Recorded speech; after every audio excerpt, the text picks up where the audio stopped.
Have you heard of the curb cut effect? I don't know. Basically, it's named after curb cuts in sidewalks, which were originally designed for people with disabilities who need mobility aids. But in the end, it's helpful for everybody, right? Like if you have a suitcase, if you have a stroller, if you have a dolly. So there's generally this principle in design that if you design for the highest needs, you're going to help everybody out.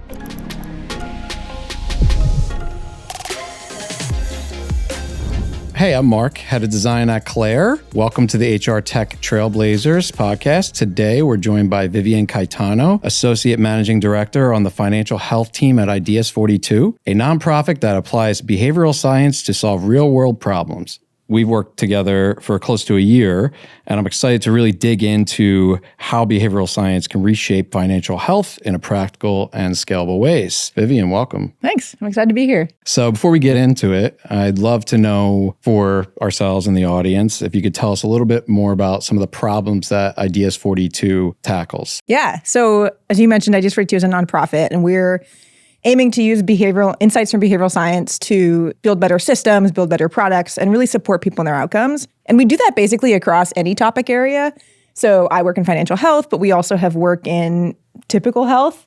We also have work with education, civic engagement. We're really working across the gamut. What everything shares is that we're working on problems that we would consider behavioral. What I typically use to talk about that is that a problem that is structural is someone just not having enough money. If you don't make a payment because you don't have enough money, there's nothing behavioral science can do with that.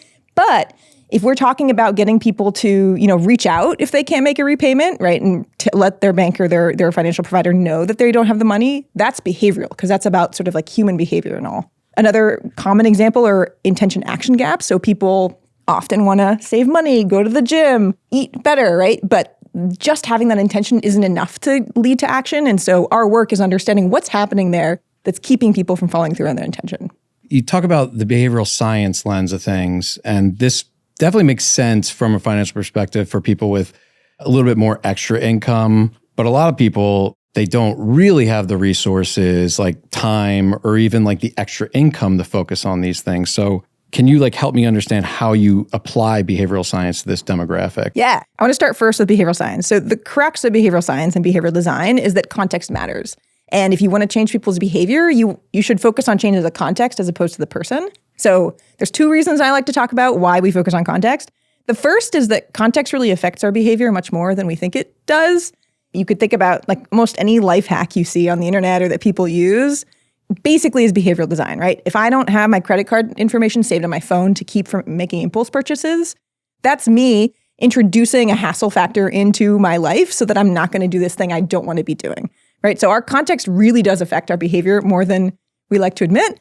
That's one reason to focus on the context. The other one is that it is so much easier to change people's context, right? It's so much easier for Clair to change the user experience, to change the terms of your product, than it is to change a person, right? To change their beliefs, their sense of self, their value system. Now, when we apply that to financial health, and especially people with low to moderate incomes, it becomes really difficult, I think, to justify focusing on stuff like financial education and financial literacy, because those are about changing the person, right? Changing what they know and how they understand things, as opposed to looking at their context. And when we're looking at the context of people with low to moderate incomes, one thing that becomes incredibly apparent the more you're talking to people and learning about what's happening in their day-to-day is that almost every decision they're making is a hard decision, right? They're choosing between, am I going to make my credit card payment or am I going to take my car to get checked? The credit card payment, I have a $25 fee maybe, it might hit my credit score. The car, I'm getting that checked, maybe nothing happens if I don't get it checked, but also maybe my car breaks down. And so you're making choices between two sort of it's a lose-lose almost. So a lot of these choices aren't just sort of the economic choice of do I want my credit score hit or do I want to pay a fee, but actually becomes much more complicated. It's do I let my kid go on a field trip? Do I take my mom out for dinner for her birthday, right? It becomes much more complicated because we have full lives. And so people are often willing to make financial sacrifices for their communities and their values and the people that they love. So zooming out to your original question, for me, applying behavioral science to financial health is about starting from the assumption that people have good reasons for the choices that they're making. And our job is to understand what made that a good choice for you in that moment.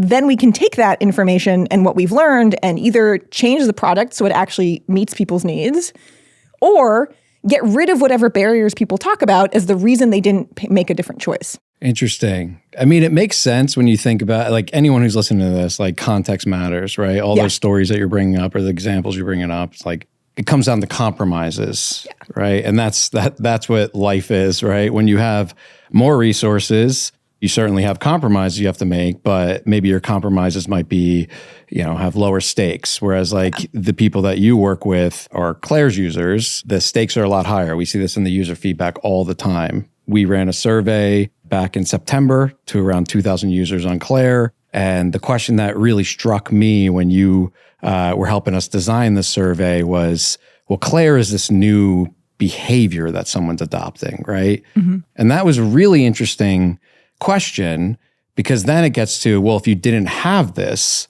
what would you be doing to solve this financial problem in your life? And we saw a lot of these things. Actually, I would love to hear you talk about some of the things that maybe from what we learned and also what you see in your everyday work. It was funny because I think in that question, I remember near the end, we ended up suggesting adding in, like I would either not do something else or I would ration my needs as an option. And I remember it was sort of like a last minute addition and we went back and forth about it a little bit, but it ended up being one of the top selected options of, well, if I didn't have this money, I would just, ration out something else. I would figure something out so that I just like don't have the money to go around. And it actually really reminds me of, so Matthew Desmond, he wrote a book. He's currently famous for Poverty by America, but he had previously written a book called Evicted about his ethnographic research. And he had spent a year living with families in Milwaukee after the 2008 crisis. And one thing that he talked about, these families, what they were doing is they knew that it's illegal to turn off the heat in the winter. So in the winter, they were not paying their heat bills. And then they were waiting until their tax returns came, and then they would pay their heat bills back. So when you're sort of navigating it, not having enough money, you're sort of learning all the rules of all the games to figure out how can I creatively make not enough money work? And there's no room for error. Financial education and financial literacy are often seen as one thing, like one bucket, where understand, for instance, when you're paying your credit card bill and you're only paying the minimum and you're not paying into the principal, right, these things are going to accrue over time, which is certainly important to understand. Yeah. And you're also kind of talking about like a different category of financial education that these people have, right? It's more like I have to be locked in all the time to understand, like you mentioned, like little hacks before, but even understanding like that law in Milwaukee that, well, they can't turn off my heat and I'm going to pay them back. But for now, I need this money for something else. Like that's kind of a form of financial education. So I often will talk about, like financial education and financial literacy and information really isn't enough. That's not to say information isn't at all necessary, but it's that I think the focus is on the wrong kind of information. We did some work a while back with a credit union on their small dollar loan. So small dollar loans are payday alternatives. And this credit union knew that their members could have been using their small dollar loan because they could see that their members were paying payday lenders sort of like in their transactions, but they weren't taking up the small dollar loan. And they were actually doing a very good job with marketing and sort of the information side of things. But when we talked to the members, what we learned was that first, the members sort of had this mental model that banks are slow. And so if they needed money tomorrow and they knew that the bank had like a small dollar loan, they were just going to assume that it's going to take too long. Right. The other piece that they talked about a lot was that they assumed that they weren't going to be approved because typically banks do like credit score underwriting, right? They're using credit scores to decide things. The small dollar loan, that was not the case. So actually the marketing had to focus on the things that these folks, we would call them behavioral barriers, right? These mental models were keeping them from engaging with the product. And it is a form of information, right? It's a type of information they don't have. It's information based on past experience. It's information based on an understanding of the broader system that leads to them making these choices that in this specific case didn't make sense. But in general, it's sort of like good information and good rules of thumb for them. Yeah. And this kind of reminds me, like one of the things that we've talked about a lot, or well, you've taught me a lot, not we, and in focusing on like some of the research that we've conducted for people who need money now, I've heard you mention that they tend to choose speed and convenience and pay for that versus something that might be a little bit more slow and difficult to get through, but get it for free. Can you talk about like what typically drives these behaviors, especially for those that don't have that extra money to spend? Yeah. So I think there's at least two things going on. One of them is that generally we're ambiguity averse. So if we're given two choices, one that has a sort of certain outcome that we understand, and one that has an uncertain outcome, even if the uncertain one could be better, we're often going to pick the certain one. When people are trying to figure out where to get funds from and where to get money that they need from, they're often asking themselves, will I be approved? How much are they going to give me? How much is it going to cost? And how long is it going to take to get to me? Like those are really the questions people are asking when they're like sort of going through their Rolodex of options of how they can problem solve in that moment. So that's one angle on it. And the other angle on it is that one thing research has shown is that often people, once they're at the point that they're at a cash checker, a payday lender, their financial emergency happened like 90 days ago typically. Then they basically tried to hold on. They drained their savings, they used all of their credit limits, they borrowed from friends and family, and now they're out of options. And so once you're there, once you're sort of in that moment of financial distress, you really need the money, right? So then you're willing to pay for that speed and you're willing to pay for the sort of certainty. But even if you're sort of not in that situation where 90 days ago you had a financial emergency, people have a limited amount of cognitive bandwidth. And cognitive bandwidth is sort of our mental energy to do things. And so if you remember, I talked about how many things folks are juggling. They know all their due dates, they know all the information. They're stressed, right? Like just stress in general also uses your cognitive bandwidth. If you take that and then think about having all of that on your mind, having to deal with something today, right? Like solve some sort of problem today, there's very little left for that longer term thinking. And also the longer term is messier for folks if your life is very complicated. So it's even kind of hard to plan. So there's a lot going on there, but it does lead to people really valuing convenience, really valuing speed, and really valuing certainty around what this option is going to give them. This goes back to, this is like another life of mine, but back in grad school, I was working on something called the relational uncertainty model. Okay. This was in relationships, right? So we basically is like our goal in relationships is to reduce uncertainty. And that could be like about myself. So like, do I really like her, right? All right, I need to kind of figure that out. Or partner uncertainty, like, does she like me? Okay, now how do I reduce? So essentially the whole crux of that, and I think what brings back to this was like uncertainty creates stress, right? Yeah. You know, if I'm, taking someone out on a date and I like her and I don't know that she likes me, that's going to cause a little bit of stress.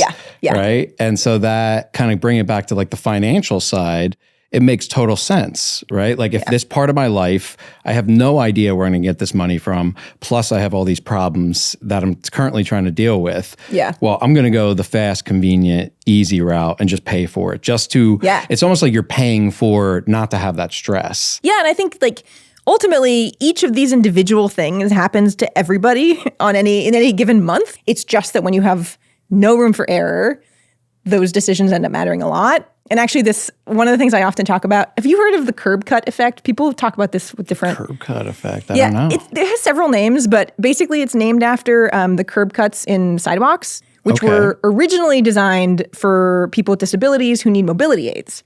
But in the end, it's helpful for everybody, right? Like if you have a suitcase, if you have a stroller, if you have a dolly, right? Like it's incredibly helpful to have that little curb cut.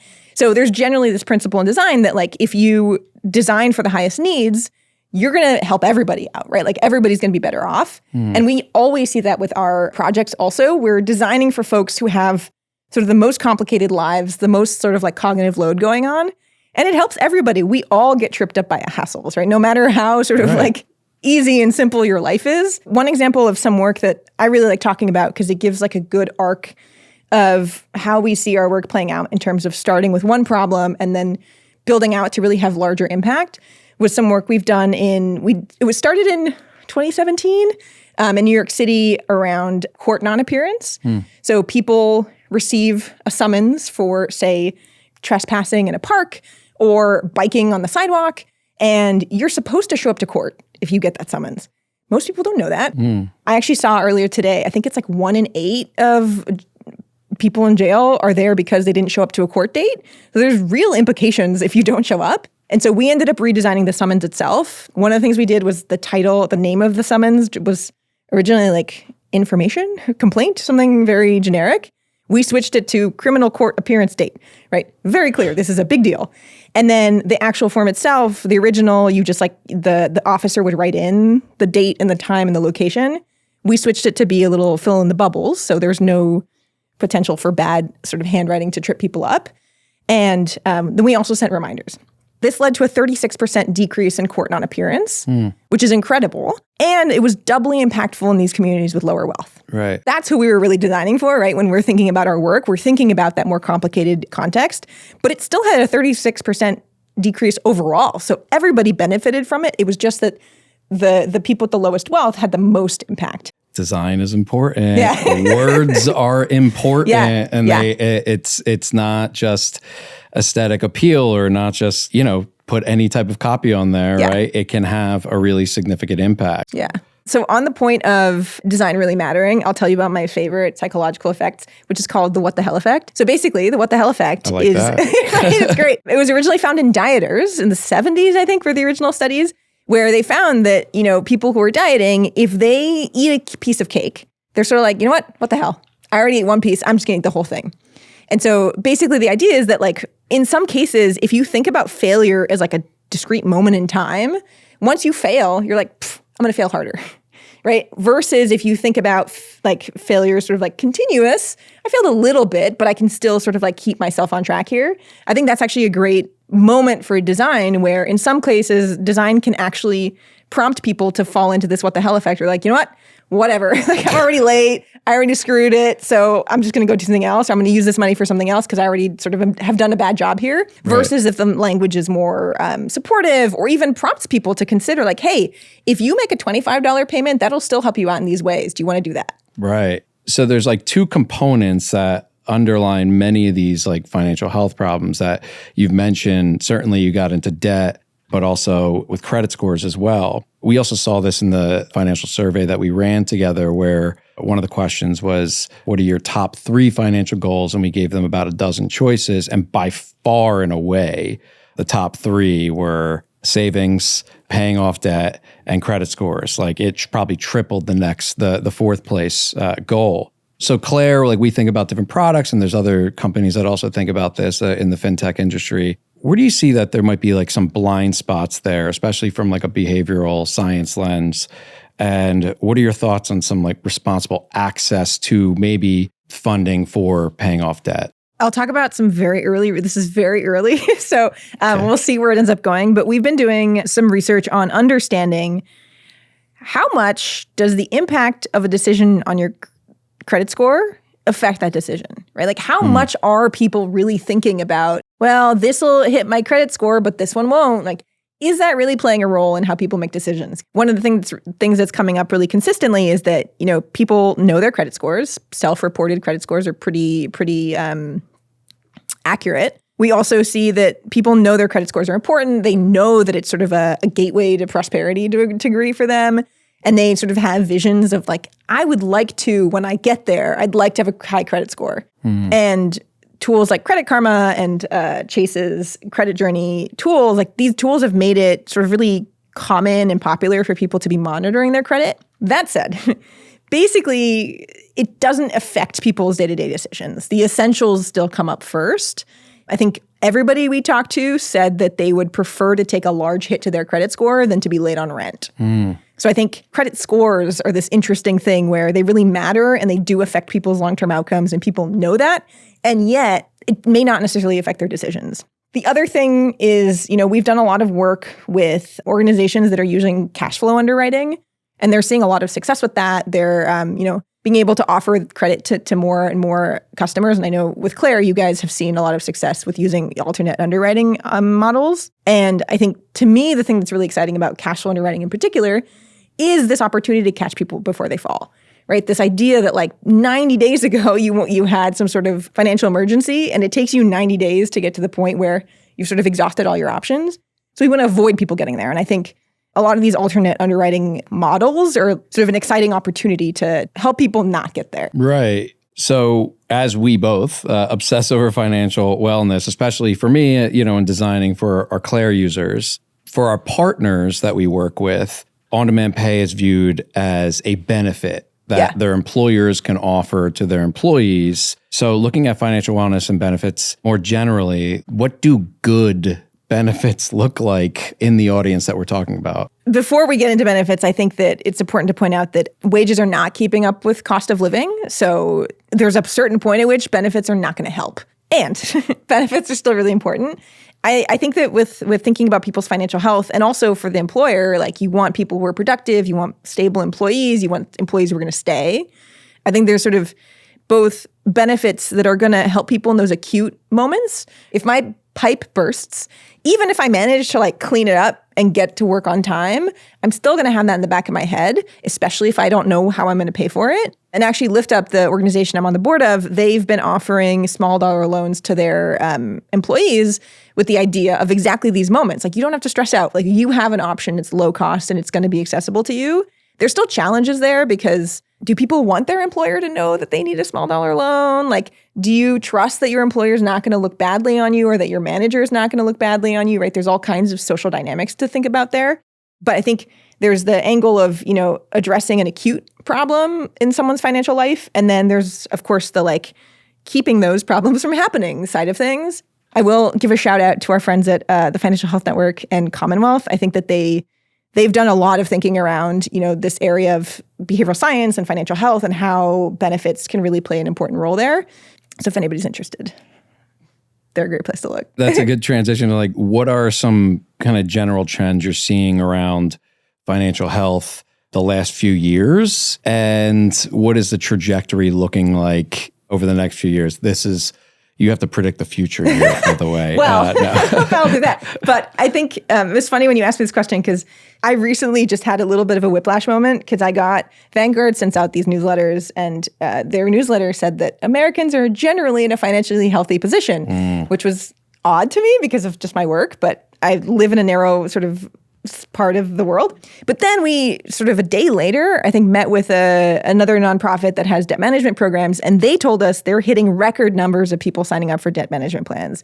You're seeing buy now, pay later increasingly being used for groceries. You're seeing auto debt delinquencies going up. You're seeing student loan delinquencies continuing to rise. So the like contrast, I think, was what gave me a little bit of shocked me a little bit when I saw that Vanguard newsletter. But I think ultimately we're just potentially in just like a K-shaped economy where some people, especially people with assets, are just doing very well. And then a lot of people aren't doing so well. And then so on average, we're generally financially healthy. But that loses a lot of the nuance of what's actually going on. Right. And that also, two lessons there from the scientific lens is average or mean doesn't really mean much, right? When you're taking out a huge N. Right. So there are people on the bottom that are not doing well, and people on the top that are doing very well, and people in the middle might be doing all right. If they're there. If they're there. Yeah. If they're there. And also to question the headline that you see too. So last question I have for you. What should Clair be thinking about as we're starting to look at building future products and features for these users? Yeah. So I would say anybody with any even small portion of their user base that's low to moderate income, thanks to the curb cut effect. It's if you design for them, you're sort of designing for everybody.